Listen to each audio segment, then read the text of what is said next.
Femi's encounter with a pregnant woman by Estar-Storiesfolktales. The rain pounded heavily on the windshield as Femi gripped the steering wheel tightly. His heart raced, not from fear of the storm, but from the urgency to get home to his wife, Fola. She was heavily pregnant and could go into labor any moment. It was past 11 p.m. and the meeting with the contractors had dragged on longer than expected. The traffic on the third mainland bridge earlier had been unbearable, and now he found himself speeding on the expressway leading to the highland. Femi, drive carefully, his wife had said over the phone just hours ago. He assured her he would, but now all he could think of was getting home. He remembered his wife's advice to him earlier on that day. She had told him to postpone his appointment with the contractors and stay at home with her that day. She didn't have a good feeling about him stepping out that day and told him, but Femi assured her he would be back home early. He didn't envisage his meeting with the contractors to be that elongated. Coupled with the heavy traffic it just came out from barely 5 minutes ago. But thank God the rain has subsided now. As he approached a sharp bend, a figure suddenly darted into his view, waving frantically. He slammed on the brakes, the tires screeching loudly against the wet wine jeep. His heart jumped to his throat as the car came to an abrupt halt, mere inches from the figure. He pulled the car to the side and stepped out. Standing before him was a drenched woman, visibly in distress. "Are you mad, madam?" Femi shouted, his anger barely contained. "Do you want to get yourself killed?" "Please help me," the woman cried, clutching his arm desperately. "My baby is coming."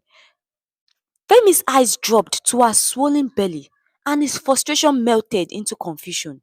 She was heavily pregnant, just like his wife. Before he could say anything, the woman opened the car door and slid into the passenger seat. "Madam, I can't do this right now," Femi protested.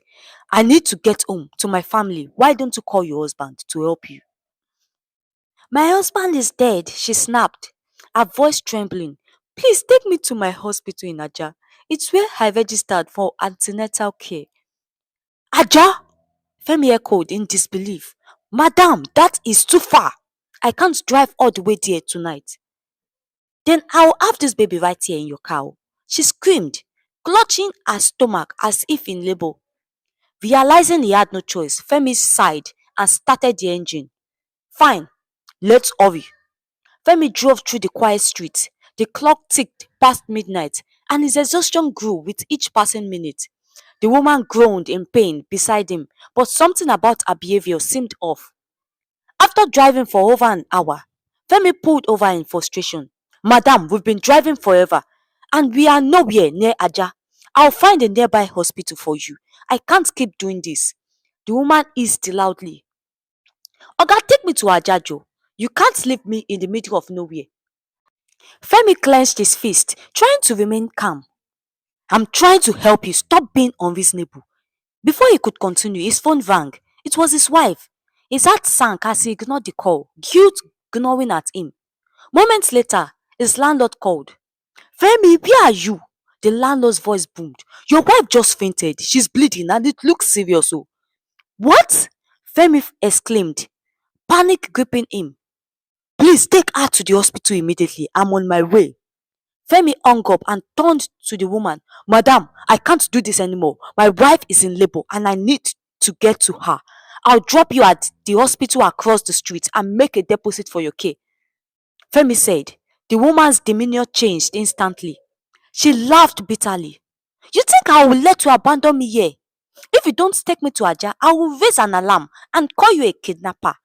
The woman said. Femi sighed. What has he gotten himself into tonight? He should have just listened to his wife and called the contractors to postpone the meeting till the next week as his wife had advised him. Femi's patience snapped. "Madam, are you even in labor? You don't look like someone that about to give birth," he said. The woman eased. "Take me to Aja or pay me 500,000 naira for my troubles," she demanded. 500,000 what? Femi laughed incredulously. I owe you nothing. Get out of my car. The woman refused, holding on to the seat tightly. If you don't pay me, I will scream and tell everyone you are a kidnapper. He opened his door angrily and dragged the woman out of his car. But the woman held his shirt desperately as she shouted at the top of her voice, wicked man, you will know no peace. The woman screamed desperately. Let go of my shirt, Femi shouted back, trying to free himself off her grip. Somebody please help me, oh! Save me from this wicked man, the woman shouted on. Femi became very worried because her screams were beginning to attract crowds who gathered around them. Among the crowds were street thugs who surrounded them. What's going on here? One of the thugs said, glaring at Femi. This wicked man, the woman cried. He's my husband and he beats me a lot. Femi was dumbfounded. What? I don't even know her. Shut up! One of the thugs barked, landing a slap on Femi's face. Look at my body, see my hands. The woman opened her sleeves to show the crowd. There were so many marks and sores on her hands and hips. The crowd murmured in agitation. Wicked man, they said loudly. See, that is not all, oh, the woman said. I don't want any trouble tonight. All I need is for him to refund me my money that he borrowed from me a few days ago. He borrowed 500,000 naira from me, and when I asked him to refund me my money, he started beating me. The money is meant for my delivery, the woman cried as she explained. Mr. Man, give her her money, one of the thugs said. Mr. Femi's mouth was agape. I don't know this woman from anywhere, and she is not my wife, Mr. Femi was explaining, but it was hushed by the thugs. Shut up, who? If she no be your wife, wetin she dey do for your car at this time of the night? You be wicked man, animal. Why you dey beat your wife like that? The thugs were agitated already. Femi was trying to explain when another hot slap landed on his cheeks. Give her her money. The thugs bullied as they got sticks and bottles. Amidst the pandemonium going on, Femi's phone was ringing repeatedly. Femi tried to pick his call, but one of the thugs jerked his suit. You dey craze? You won't follow us play? I say make you give the woman her money. You dey form posh. See, we no dey use woman play for our side. The leader of the thug said. Abeg, make we beat this guy comot him eye. Another thug said. Femi was sorry at that moment that he ignored his wife's advice and pleas for him not to go out that day. E be like say this guy no wan pay this money. Make we give am shorthand. One of the thugs said as he held a broken bottle. Amidst the chaos, a man pushed through the crowd to see what was happening. His eyes fastened immediately on the pregnant woman. Jadesola, the man exclaimed, pointing at the woman. What are you doing here? Your husband has been looking for you all day. The pregnant woman immediately looked away, trying to avoid the man's questioning gaze. The crowd fell silent, their attention shifting to the man. Now who you be? One of the thugs asked the man. The man looked confused. I am my husband's friend. The man said, her name is Jadesola. She is a wife to my friend. The man pointed his hand to the pregnant woman. So now you be this useless man's friend, when him dey beat him wife? The leader of the thugs asked the man. The man looked from Femi to Jadesola. I don't know this man before. It's her husband I know. No be her husband be this. The man shook his head. No, this man is not her husband though. Her husband has been looking for her since morning because she left the house, the man said. Everyone turned their gaze to the pregnant woman, who was now looking so ashamed as she stood. Shebi you say na your husband be this? The leader of the thugs asked her. The woman couldn't reply. Her gaze was shamefully fixed on the ground. You no fit talk, I go light you slap now. The thug charged towards her, but was stopped halfway. Boss, leave this winch abeg.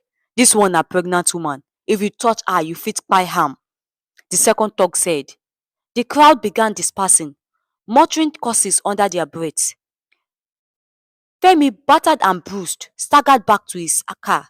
He thanked the man and drove off, his heart racing as he prayed for his wife's safety. He prayed fervently that nothing bad had happened to his wife as he zoomed off. By the time Femi arrived at the hospital, it was nearly 2 a.m. His landlord met him at the entrance, a smile on his face. "Congratulations, Femi," the landlord said. "Your wife delivered a healthy baby boy. She is fine, and so is the baby."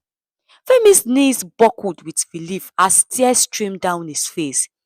He thanked God for his wife's safety and vowed never to ignore her advice again.